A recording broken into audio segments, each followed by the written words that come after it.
Hi everyone, in this module we are going to learn about Indian financial system, role and functions of financial system, equity and debt markets, IRDA, Insurance Regulatory and Development Authority. Financial system means the structure that is available in an economy to mobilize the capital from various surplus sectors and allocate and distribute the same to various needy sectors. In financial system, the process of transformation from savings to investment and spending is facilitated by intermediaries, that is financial intermediaries such as bank, financial institutions, mutual funds, etc. All this happens in financial market. So the financial system is classified as money market, debt market, forex market, capital market. Money market is further classified as call and notice, T-bills, term money, CD, ICD, CP, repo, commercial bill. Debt market is further classified as government sectors and bonds. Government sectors are central government and state government. Bonds are financial institution bonds, PSU bonds, corporate securities. Now let us see the roles and functions of Reserve Bank of India, which is our central banking authority. It has two distinct roles. One is monetary control, including controlling inflation. Another is bank supervision. Monetary control is exercised through cash reserve ratio, statutory liquidity ratio, bank repo rates. Bank supervision is ensured through off-site and on-site surveillance of banks by Reserve Bank of India. Now let us learn about cash reserve ratio and statutory liquidity ratio. CRR is a mandatory deposit to be held by banks with the requisite monetary authority. It is a percentage of their demand and time liabilities. Statutory liquidity ratio is a prescribed percentage of demand and time liabilities of bank to be held in prescribed securities, mostly government securities. Increase or decrease in CRR and SLR contracts and enhances credit creation, whether to pump in or soak liquidity in banking system by RBI. Now let us learn about commercial banks. Its main activity is to accept deposits from public for the purpose of lending or investment. It includes public sector banks, foreign banks and private sector banks. Primary dealers, their main responsibility is to strengthen government securities and provide market for them. It deals with both primary and secondary market.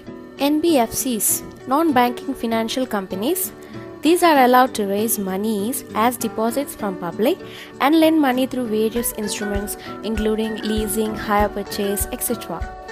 Though they are non-banking financial companies, these are licensed and supervised by RBI. No NBFC can operate without a valid license from Central Banking Authority.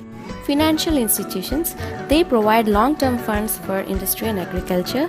These are under surveillance of RBI. Financial institutions raise their resources through long-term bonds from financial system and borrowings from international financial institutions. Cooperative banks, these are allowed to raise deposits and give advances from and to public. The exception is they provide higher interest on deposits.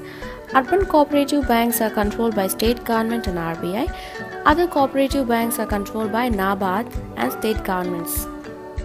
Payment and settlement system. Maintenance of clearing houses at various centers, creation of currency holding chests, mechanism of electronic fund transfer are vital functions of central bank. Management of government debts. This involves price discovery, volumes to be raised, tenure of debt, and matching it with overall cash management of debt.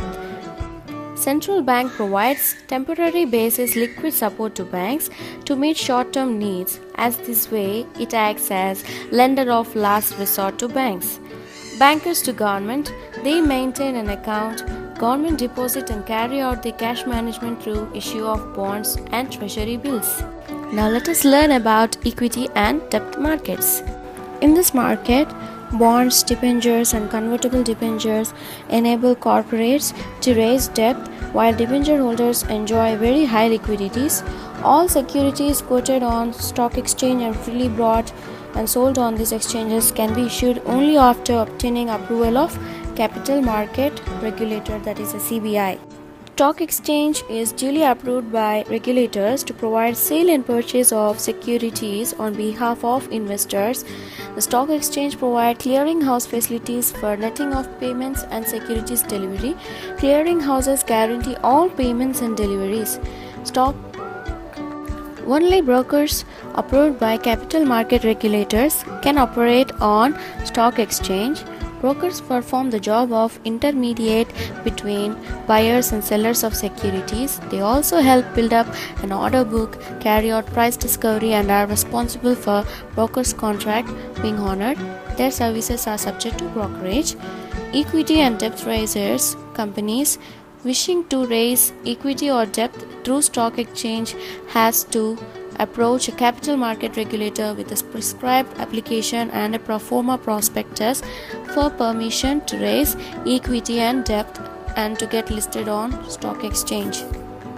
Investment bankers, that is merchant bankers, undertake a number of activities such as issue of stocks, fundraising and management. They also provide advice services and counsel on mergers and acquisitions, etc.